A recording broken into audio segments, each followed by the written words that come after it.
By Vracus. The piggies have really shown those pointy ears. We couldn't have done it any better. Stay alert. I want to find out what happened to Goren.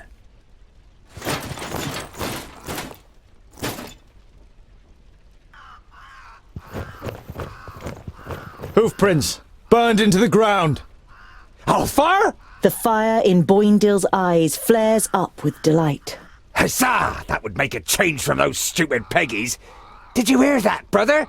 We might get to test our blades on Tion's pointy ears.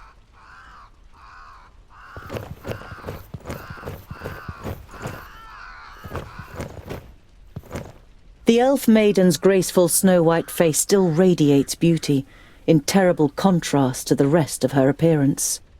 From the neck down, she is nothing more than a blood-red, damp and glistening skeleton. There are long nails sticking through her thin bones, and where her beautiful eyes once were, are now gaping black holes. In your imagination, you see the Alfar's shadow mare standing around the Lady of Greenglade, devouring her, while she, nailed to the tree, squirms and screams in pain. You quickly put your hand over your mouth.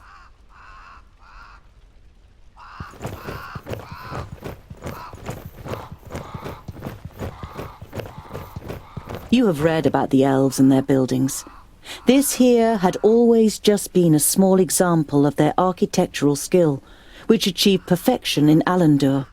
Now burning and ruined, the pavilion makes an even sadder impression.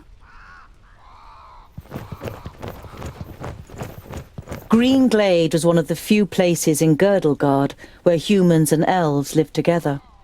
You don't see any elven features among all the faces contorted with pain and fear. You look away.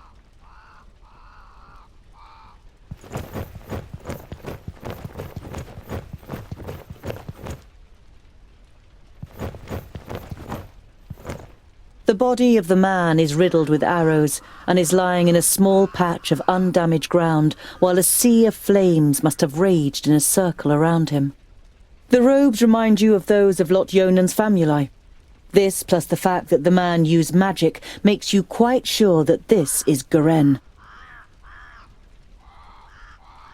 Goren had these books on him when he was attacked. Was he trying to bring them to safety? Your eyes fall upon a sealed letter next to the books. The circumstances seem grave enough for you to break the seal. Greetings, Toga. I am glad to hear that you finally wish to confide in Lot-Yonan. I have found out something new about the demon. It's all written in these books. I think they are the key to his destruction, or I hope so at least. Yours faithfully, Goren. What demon are they talking about? You instinctively think about how the magical barrier is only a few days' march north of here, and beyond it, Vracus only knows what kind of creatures live in the Perish Land. I knew I smelled the stench of groundlings. Huzzah! This will be fun! We finally get to fight! I hope your blood doesn't clot too much. It has to be nice and fluid for my fine brushstrokes. Ha! How do you plan to defeat us, pointy ears? There are 3 of us! Oh, only 3. That makes it easier. She looks over the corpses. Otharin lueth buanre! What's happening? That's the perished land. Impossible! Greenglade is south of the barrier. I know of nothing else that can resurrect the dead. Knock their heads off or they'll keep coming back.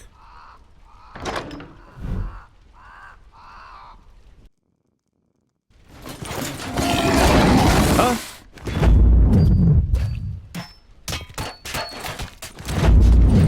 Yes? Don't rush me! Huh? Yes?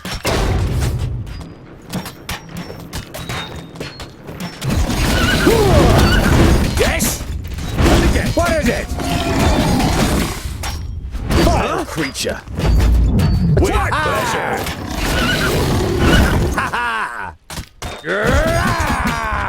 Pow! Another one bites the dust. I'll be ready soon.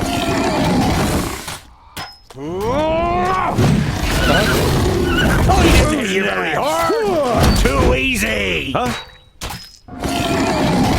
Yes?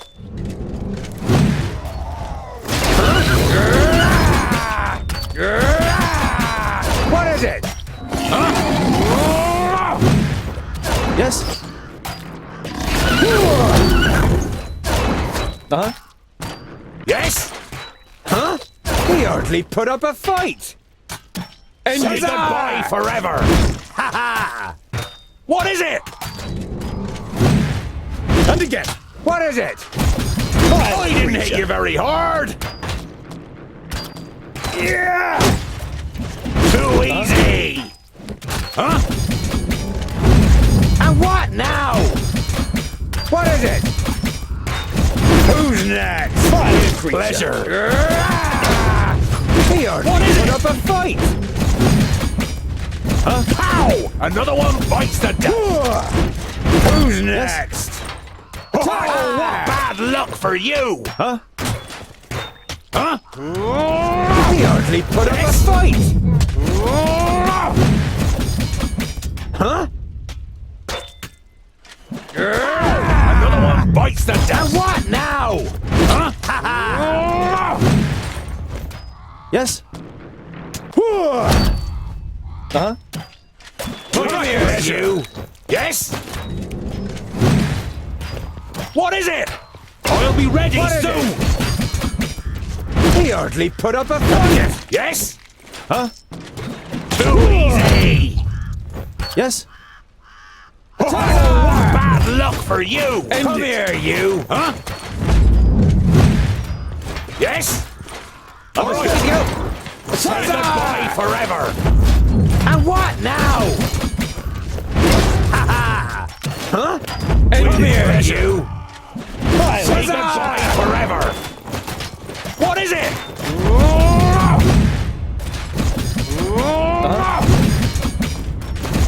Yeah!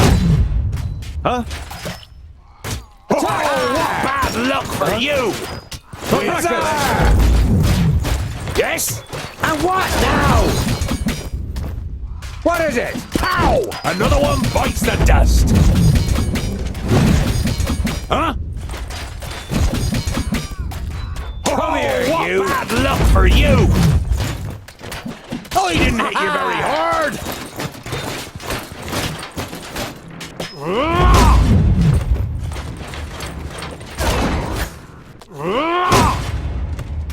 Say goodbye forever! What is it? On my way! Huh? He hardly put up a fight!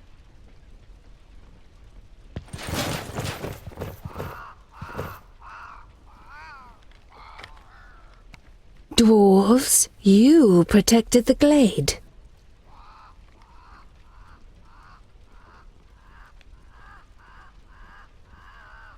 The perished land. The barrier has fallen. You can feel your stomach cramping. Unlike Boindale, you can't say a word. The damn mage, I only had one job! So this is what it is like to rise from the dead. I feel nothing. I am left with nothing. My love, my beauty, my home, and my forest. Everything has been taken from me. I beg you, have mercy, and put an end to my suffering.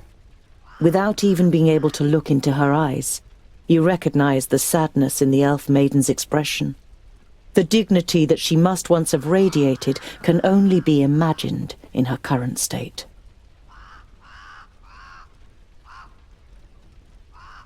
Garen was here, and I've heard that you elves have special abilities in battle. Did the Alfar take you by surprise in your sleep? I felt her presence, but when I confronted the elf, she had already killed the first of us and resurrected the perished land. It fills humans and dwarves with a hatred for life. It turns you into beasts. They charge through the village like a fury, and everyone that they killed became one of theirs. If the perished land spreads further south, then Nodon won't need any orcs, ogres, or alfar. One human losing their life in the perished land would be enough for the madness to sweep through the land like the plague.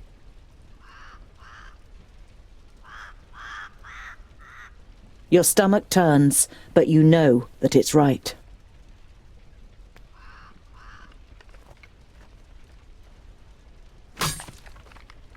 You've never seen the twins looking so serious.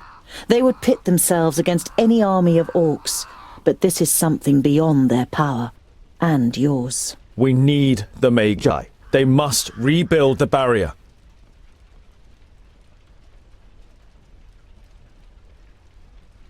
I can't believe it. The barrier has fallen. How could that happen? Who could tell?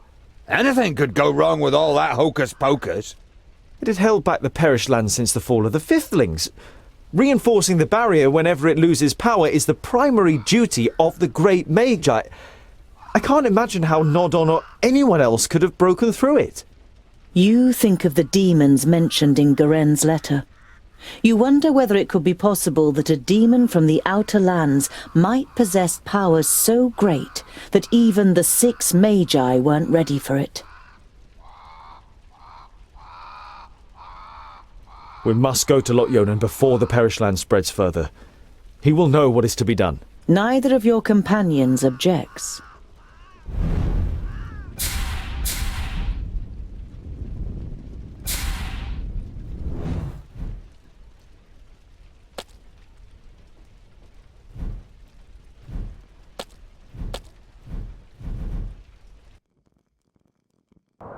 Every evening since you left Greenglade, you have looked at Garen's books and tried to prize out the knowledge that they hold. But now, you must admit to yourself that you can't decipher them. They are written in the learned language for high Magi, and Lot didn't teach you that. However, you're sure that the books are important. Why else would Garen want them sent to Turga the Fair-Faced? You put them away with a sigh, and your eyes remain on the bag that Lot gave you. Did Garen ask Lot to return the magical artifacts in the pouch? You pick up the pouch and look at it. Lot forbade me from opening the pouch.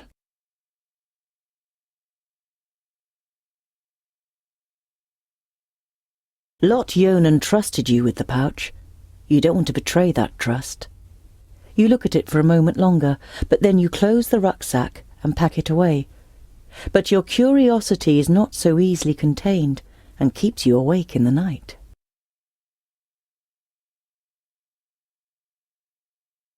Just like previous nights, you are haunted by the image of the elf maiden nailed to the tree in Greenglade. You wake from your sleep and look around you. The night is unusually dark. Despite your good dwarven eyes, you can only make out Boendal's outline, even though he's keeping watch only a few steps away. You're about to lie down again, but suddenly feel something cold against your throat. Next to you, the pale face of an elf slides into view. Good evening. I'm afraid we missed each other in Greenglade, so my companion had to receive you on her own. A colourful trader's wagon drawn by 2 stocky horses is coming towards you. A small man is sitting on the box seat, and as soon as he sees you, the wagon slows down. As it draws to a stop next to you, you realise that the driver isn't human. He's a dwarf. Greetings, my friends. All too rarely does one meet wayfaring dwarves around here. You can call me Mort. Greetings, Mort. I am Tungdil. This is Boindil and Boendal. You are happy to meet another dwarf, and such a friendly and eloquent one at that. Wayfaring dwarves may not be common, but a travelling dwarf trader? Now that really is weird. Then you see what great luck it is that we've met like this. Come, Have a look at my wares. I'm sure you'll find something to make a dwarf's life a little sweeter. I'll make you a good price.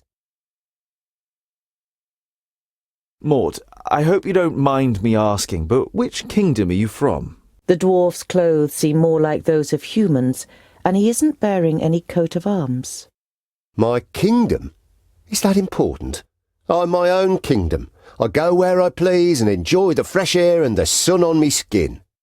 At your side, Boindil is tensing his muscles, and you think you see from the corner of your eye his hands moving a little nearer to the handle of his axes. Is your kingdom important?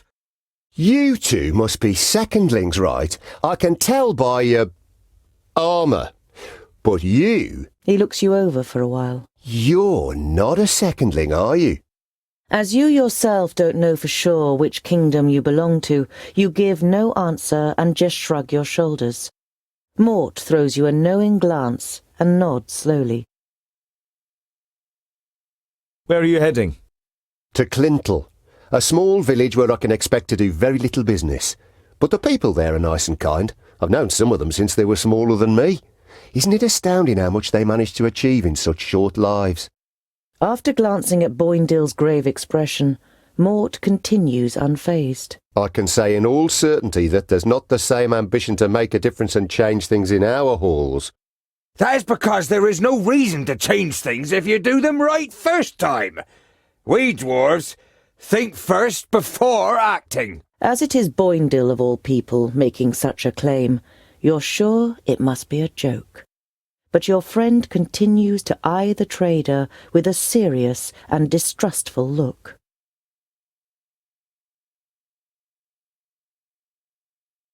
We must press on. It was a pleasure meeting you, Mort. Mort smiles. The feeling is mutual, Tungdil. Vrakas be with you. Mort spurs the horses on, and the colourful wagon jolts into motion. You shouldn't be so trusting. The wagon is no more than a few yards away when Boindil looks at you reproachfully. A dwarf who lives alone among humans for years on end and disowns his kingdom? Don't you know what that means? He's an outcast, Tungdil. His kingdom and his clan have banished him. It's a severe punishment, only dealt out for serious offences. The twins enter into a long discussion about what crime the trader may have committed, and go on to teach you the basics of dwarven law. As dramatic as their accounts may be, you didn't have the impression that Mort was a criminal, nor that he suffered particularly from his exile.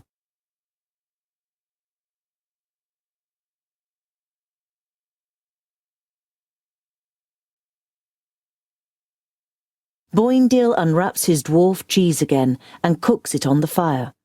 When he offers you a piece, you take it. I knew we'd make a dwarf of you in the end. You chew on the cheese so you don't have to answer. It tastes better than you first thought.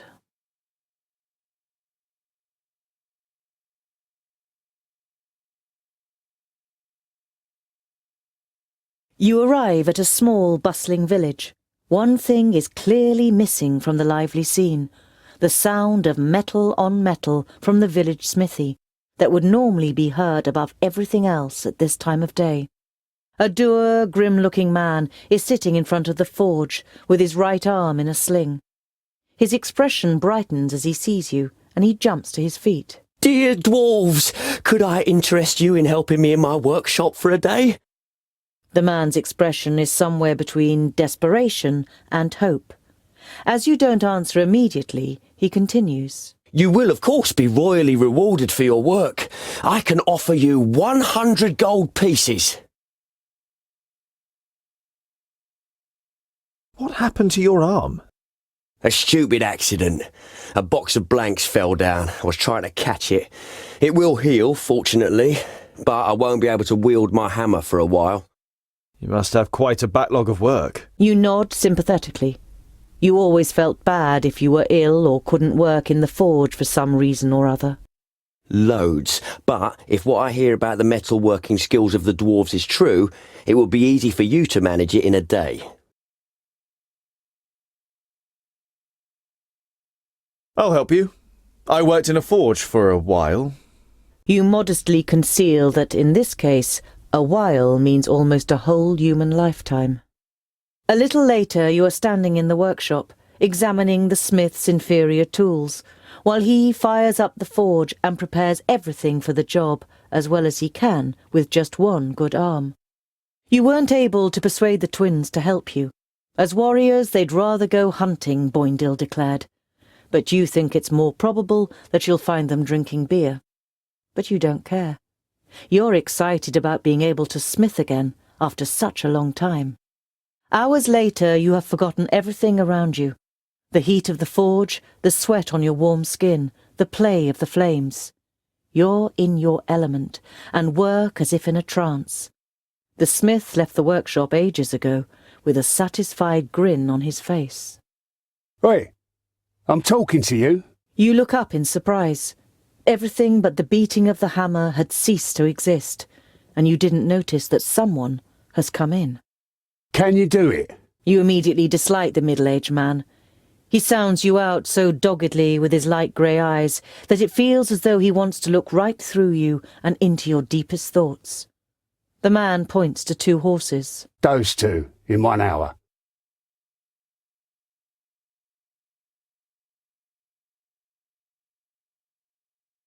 With the forge hammer in your hand, you play dumb. You blink and look back and forth between the horses and the man. What's the deal with the horses? You expect the man to fly off the handle, but you feel even more uneasy when he asks you quietly and very slowly to please re-shoe the 2 horses. These 2 need shoeing? No problem. The man doesn't look convinced, but you get to work with confidence. 2 more armed men are standing next to the horses, sizing you up.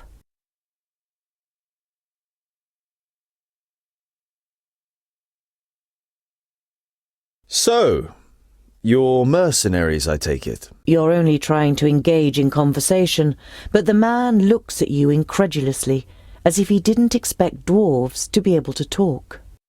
Something like that. Got lots of work? Oh, do you know anything about the armies of orcs from the south? We can't complain. The man's tone makes it clear that the conversation has ended here. You carry out the work in silence. As the leader of the mercenaries pays you, you have the feeling that he is trying to transfix you with his eyes.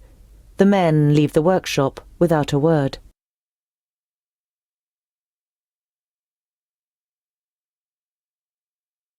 You ignore the horsemen and concentrate on your work. When you tell the twins about your visitors later on, they know exactly who you're talking about. They encountered them on the way back from hunting. You spend the night in the smith's house and continue on your way, with your well-earned reward the next morning.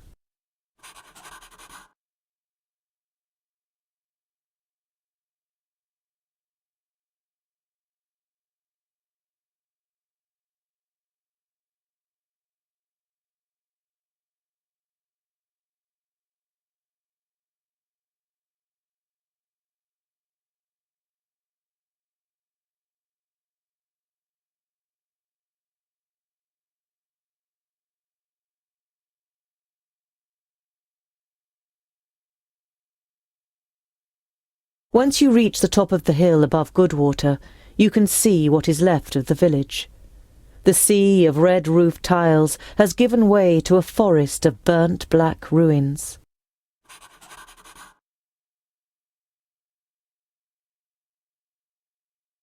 You see a light through the trees some way from the path. It inevitably brings to mind your encounter with the woodcutters.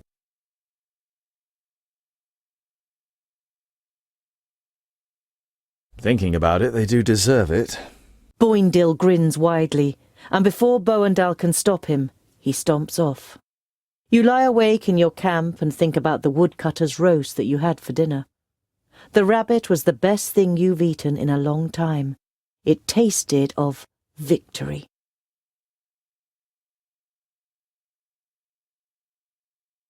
Why are the Magus' vaults here in the middle of nowhere? And why does the Lord of Yonandar live in a vault and not in a castle? It's to do with the magical fields that spread out under Girdlegard, so the 5 magical realms are found where the fields are at their strongest. And that's why he lives in the vaults? To be closer to the underground magic? No, it's more to do with security. 200 students of magic and a source of almost unlimited magical energy. The Magus thought that an underground vault was a more suitable place to train than Master Nudin's tower in the middle of Parista.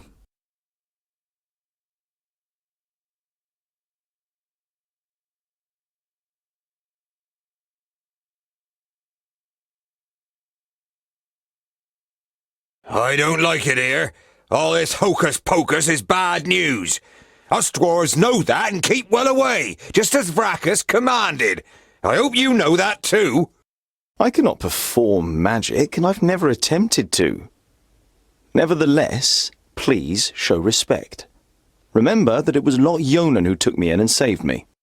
Now then, it would seem that the tongue of the learned one becomes somewhat haughtier, and his sentences doth wind most strangely as we verily approach the vaults. You can't help but grin guiltily. With a beseeching glance at the twins, you step into the area in front of the vaults. Seeing no one there you might greet, you and your companions enter your old home through the open gate. Who the hell built this tunnel? Bowendahl examines the crumbling roof with a mixture of disbelief and indignation. Be quiet. I want to surprise them. Is that such a good idea? What if we give your master such a shock that he casts a spell on us? I don't want to be turned into a mouse or a bar of soap. It is unusually quiet in the vaults, but the smell of dinner is in the air. You imagine Frala looking up at you from her cooking pot in the kitchen and smiling. Ah, there's boiled and roasted meat for dinner. Come on. That's no reason to go and get ourselves turned into something weird. We'll stay here until you're finished with your little game.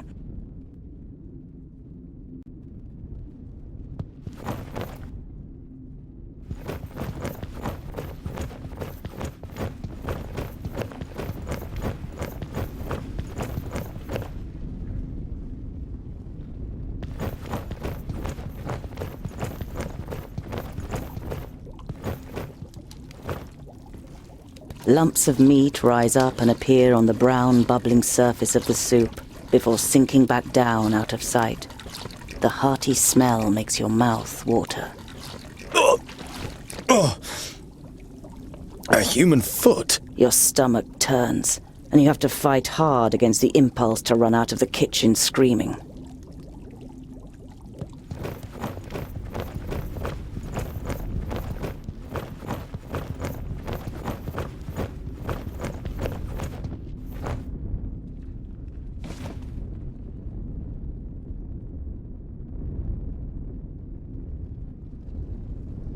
What happened here? Speak! Ah, another one.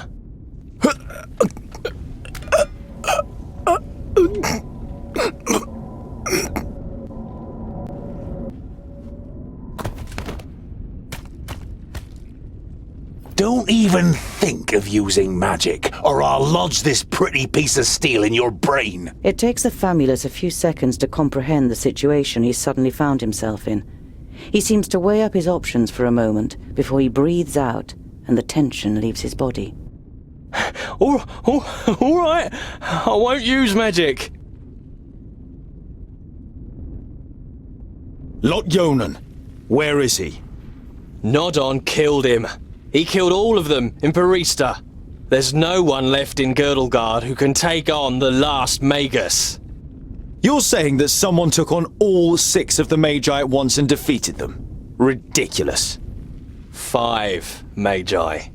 My Master Nudin is Nodon the Doublefold, the Lord of the Perished Land and soon-to-be Lord of Girdlegard. He killed the Masters, and the apprentices followed soon after. They're all gone, and he changed the magic field so that only we can use them. An icy hand grabs your heart. It's impossible that there's only a single Magus left, and he's not fighting against, but for the Perished Land. Why are you snooping around in Lot Yonan's study? What are you looking for? I'm looking for artifacts that Lot Yonan, when he was in Parista, claimed he had forgotten and left in a cupboard. And for the books that were stolen from Greenglade. I'm guessing you're the dwarves that stole the books. What does your master want with the artifacts and the books? I don't know. He commands, we obey. He's going to be very displeased. I did find a bag in the cupboard, but it didn't contain the right objects. What happened here? Where is everyone? For a while, the famulus seems to be playing with the idea of being stubborn. Bowendahl pushes a little harder on the end of the crow's beak, and the tip penetrates the skin. Blood seeps out. They're gone. Dead. A school full of magi destroyed without any signs of struggle? Lies. The facts seem stacked against it, but you cling on to this faint hope. Lot Yonan's famuli were already in Parista. There were only novices left. We made easy work of them. The Elfar, Syntharas, he insisted on being part of the raid after he found out that you grew up here. He opened the gates and killed most of those here before they even knew what was happening. In your mind's eye, you see a pale face appearing from the darkness. You saw what Elfar are capable of in Greenglade. You push the thought to the back of your mind and try to keep a clear head. I've had enough of your lies. They're alive. Lot Yonan escaped and has gathered his apprentices, Frala, and the others around him to fight against Nodon. We just have to find them. The war was over before you even noticed it had begun. Nodon cannot be stopped. He is on his way here and will just... Blah, blah. We will leave immediately. This news is of great importance to the Council of Dwarves. I'm not going anywhere. I have to find my friends and Orcs! Lots of them! Huh? Of course!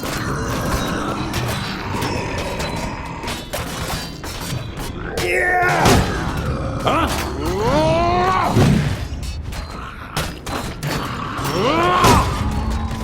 Pow! Another one bites the dust! What is it? And again! The pillars! We could knock some of them... Huh? Bad luck for you! Now? Yes? I didn't hit you very hard! Come here, you! Out of my way! With pleasure! Always go! Don't rush me! Yes? Huh? Huh? Too easy! What is it? Huh?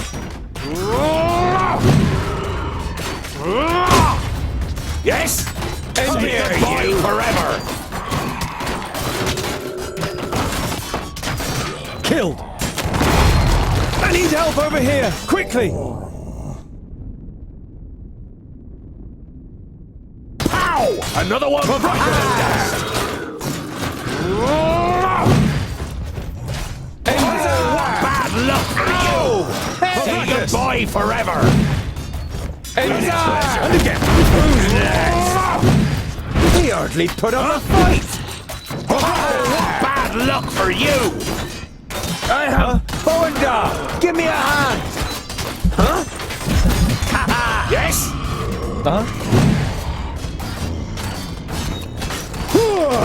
Yes? What is it? Who's next? Huh? Say goodbye forever! Come here, you! There are too many of them! The side door in the workshop. It's our only chance. I didn't hit you very hard! Yes? That's what it's done! Of course! On my way! That's what it's done. On my way!